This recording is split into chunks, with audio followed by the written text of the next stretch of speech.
Ejensiin mirkaneessa gahumsa ogummaa Oromiyaa biiroo carraa hojii uumuu fi ogummaa Oromiyaa waliin ta'uun haala bobbii biyya alaa irratti wiirtulee madaallii gahumsa ogummaa waliin marii gaggeesse. Hoogganaa itti aanaa biiroo carraa hojii uumuu fi ogummaa Oromiyaa obbo Nasraddiin Qaadiin kaayyoon marichaa lammiileedhaaf carraa hojii ogummaan durfamu biyya keessaa fi biyya alaatti uumuun haala danda'amu irratti hubannoo uumuufi jedhan. Yeroo ammaa kana biiteenna Itoophiyaan biyyoota gara seera qabeessaan waliigaltee qabnu irratti namoota leenji'an leenjii erga xumuranii madaallii gahumsa ogummaa fudhatanii mirkanaa'aniin booda gara biyya alaa ergaatiin jirra. Kana keessatti fedhiin namoota leenji'anii gara biyya alaa deemuudhaaf biyyoonni waliigaltee wajjin mallatteessinu kunniin jahan qabani baay'ee olaanaadha. Raawwiin kennamuutu hanga barbaadamu waan hin taaneef tokkoffaa namni ergamu kun qulqullina barbaadamuun ergamaa jiraachuu isaa wajjin wal qabatee hanqinoota bara hojii 2017 keessatti mul'atan furuuf irratti kan hojjetamu ta'a kan jedhan obbo Nasraddiin akka biirootti kolleejjiiwwan mootummaa 47 fi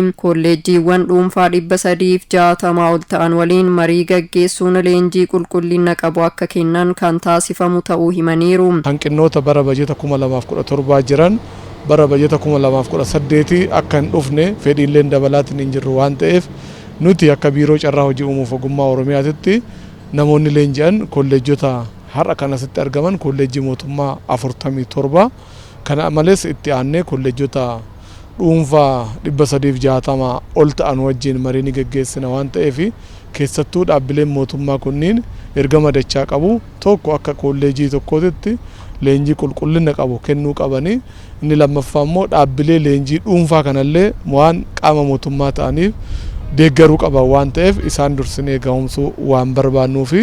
Itti aanaan daariktara olaanaa ejensii mirkaneessa gahumsa ogummaa Oromiyaa obbo Tubbaa Maammaa marii akkasii gaggeessuun qulqullina madaallii gahumsa ogummaa eegsisuu keessatti akkasumas rakkoolee wiirtulee madaallii keessatti mul'atan furuu keessatti shoora olaanaa qabaachuu ibsaniiru. Yeroo baay'ee qulqullina leenjii irratti jenna wiirtuu madaallii istaandardii eeggatee waa hunda guddate gahumsa isaa qabu akka biyya alaatti namni biyya alaa deemu waan biyya alaatti argusan biyya keessatti argee akka booda achitti burjaajofne namni waan adda addaatiin saaxilamne jechuudha.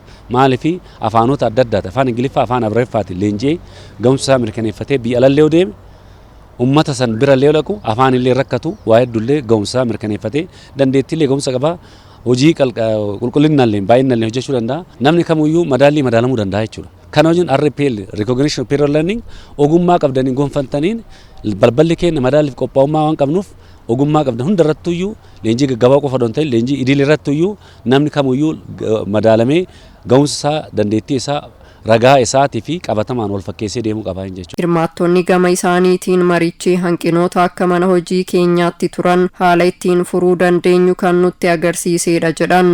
Marii baay'ee gaarii kan yeroodhaa wajjin deemu.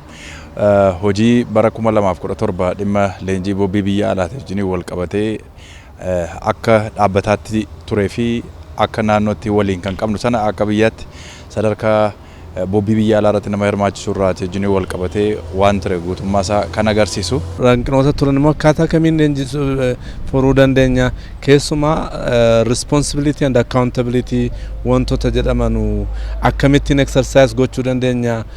Achi keessatti itti gaafatamummaan isaa ijoollee kanarratti rakkoowwan ga'an irratti eenyutu itti gaafatamaa kan jedhu sheerii keenya fudhataa jirra waan ta'eef kanarraa hubannoo arganneen immoo gallee bara leenjii 2018 keessatti wantoota baay'ee fooyyessina jennee abdii qabna. Hanqinaalee turan waan jijjiiramuun irra jiraatu fooyyeensa dhufuun irra jiraatu akkanumas immoo jabinoota turani ciminoota turan.